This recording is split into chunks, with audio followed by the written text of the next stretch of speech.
साहेबांना त्यांच्या वाढदिवसाच्या निमित्तानं शुभेच्छा देण्यासाठी महाराष्ट्रातनं आणि देशातल्या अन्य राज्यातून अनेक नेते कार्यकर्ते आज या ठिकाणी भेटायला आले। आम्ही देखील त्यांचं या ठिकाणी त्यांना शुभेच्छा दिल्या। आज अजितदादा आले होते कुटुंबियांसोबत शुभेच्छा द्यायला।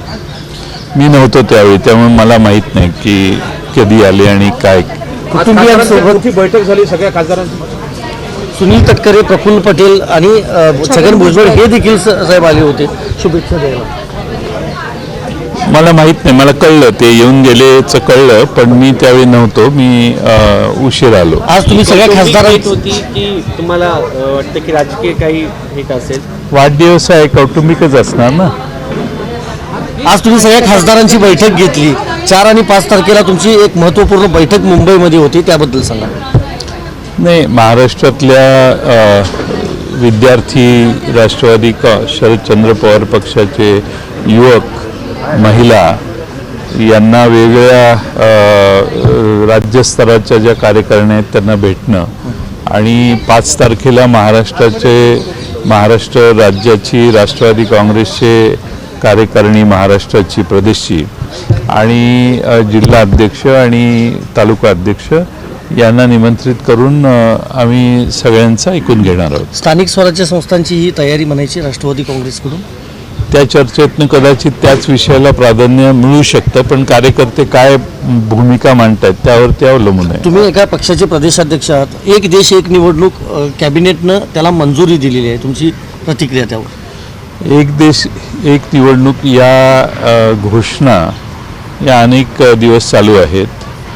महाराष्ट्रात आणि देशात जे लोकसभेच्या निवडणुका झाल्या त्यात देशातल्या यंत्रणेनं जाहीर केलं की आम्हाला 7 टप्प्यामध्ये निवडणुका घेणं आवश्यक आहे, त्यामुळे 7 टप्प्यात त्यांनी निवडणुका घेतल्या।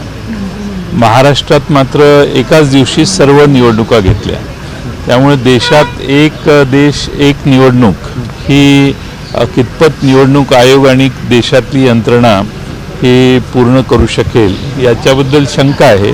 त्यासाठी जे निर्णय घेणारे आहेत ते त्याची काळजी घेतील अशी अपेक्षा आहे। निकाल लागून इतके दिवस झाले आहेत, अजून मंत्रिमंडळ अस्तित्वात नाही। मुख्यमंत्री 2 दिवस दिल्लीत येऊन गेले, बिन खात्याचे मंत्री म्हणून 2 उपमुख्यमंत्र्यांकडे अजूनही खाती नाही आहेत। अधिवेशन सुरू होतंय,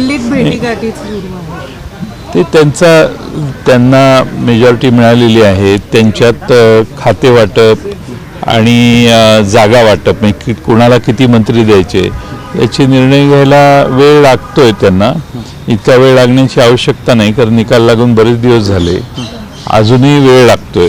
लवकर निर्णय घेऊन त्यांनी राज्य करायला सुरुवात केली पाहिजे आणि महाराष्ट्राच्या विधानसभेचे अधिवेशन 16 तारखेला बोलवलेलं आहे। किमान त्या मंत्र्यांना 2 दिवस आधी तरी विषय कळला पाहिजे अशी अपेक्षा आहे। विरोधी पक्ष नेतेपदासंदर्भात काही असणार आहे आता तुमची ईव्हीएमच्या संदर्भामध्ये तुमचे पराभूत उमेदवार येऊन भेटून गेले होते, आज काही या संदर्भात चर्चा झाली? महाराष्ट्रातल्या अनेक खेड्यापाड्यातल्या लोकांना झालेल्या मतदानाबद्दल शंका आहे।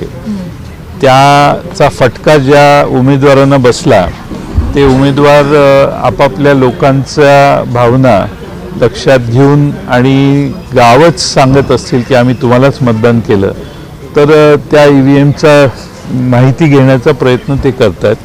शेवटी कायद्याच्या चौकटीत जे शक्य आणि आवश्यक असेल ते प्रयत्न काही उमेदवार करतात। विरोधी पक्ष नेत्यासंदर्भात काही चर्चा झालेली आहे का? देवेंद्र फडणवीस यांनी असं म्हटलं त्यांच्याकडनं आम्ही काय याच्या संदर्भात काही विरोध करत नाहीये, विधानसभा अध्यक्षांनी दिलं तर आम्ही देऊ।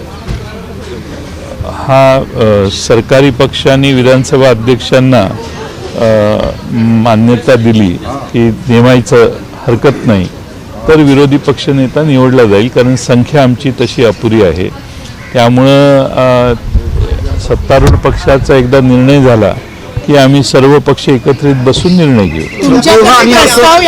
अर्थ मंत्रालय अजून नाही, मी आणि नाना पटोलेंनी थोडी बहुत चर्चा केली आहे। काँग्रेस शिवसेनेशी चर्चा राहिलेली आहे, ती आम्ही पुढच्या काळात करू। गृह आणि अर्थ मंत्रालय भाजप सोडणार नाही असं त्यांचं म्हणणं आहे, त्याच्यावरून वाद सुरू आहे महायुतीमध्ये। नाही, शेवटी कसं आहे, सत्ता मिळाली की सगळे वाद मिटतात, त्यामुळं मला तशी काही अपेक्षा नाही की त्यांच्यात फार मतभेद होतील। शेवटी कुणाचंही धाडस नाही सत्ता सोडून फार स्वाभिमान दाखवण्याचं, त्यामुळे सगळे मान्य करतील भारतीय जनता पक्ष जे सांगेल ते नाईलाजाने मान्य करून सरकारमध्ये सहभागी व्हावं लागेल. त्यामुळे फार अपेक्षा ठेवायची आवश्यकता नाही. 2-4 दिवसात हा विषय संपेल, शपथ होईल आणि कारभार सुरू होईल. तुमच्या पक्षातले काही खासदार अजित पवारांच्या पक्षाच्या संपर्कात आहेत अशा पद्धतीच्या चर्चा मागच्या काही मिशन दिवसांपासून सुरू आहेत. ऑपरेशन लोटस काय काय निर्णय आहे? ऑपरेशन लोटस राज्यात सहभागी होतं असं समजून येतं. एवढ्या महाराष्ट्रात बहुमत मिळाल्यानंतरही जर कुणाची भूक संपली नसेल तर ते काही करू शकतात. आत्तापर्यंत देशाच्या सुप्रीम कोर्टात देखील आम्ही जी बाजू मांडतोय ती ऐकली गेलेली नाही, न्याय मिळालेला नाही. मागची सगळी टर्म संपली तरी सुप्रीम कोर्टाने निकाल दिलेला नाही. त्यामुळं ते काही करण्याचं धाडस त्यांच्यात आहे. आता प्रश्न राहिला आमच्या आमदार आणि खासदारांचा.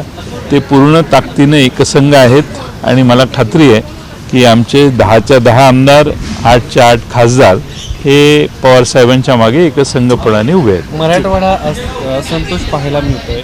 परभणीमधील घटना असो, बीडमधील घटना असतो, कायदा सुव्यवस्था, जातीय तेढ यांनी धुमसतोय मराठवाडा. या संदर्भात काही चर्चा झाली की सामाजिक तणाव कमी करण्यासंदर्भात?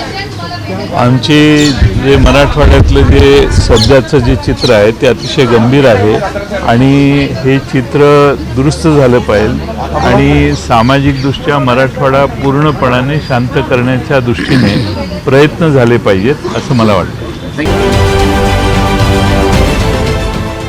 देश विदेशातील प्रत्येक घडामोडींचे लाईव्ह अपडेट मिळवण्यासाठी आता साम टीव्हीच्या सर्व सोशल मीडिया प्लॅटफॉर्मला लाईक, फॉलो आणि सबस्क्राईब करा. तसंच सर्व नोटिफिकेशनसाठी बेल आयकॉन प्रेस करायला विसरू नका.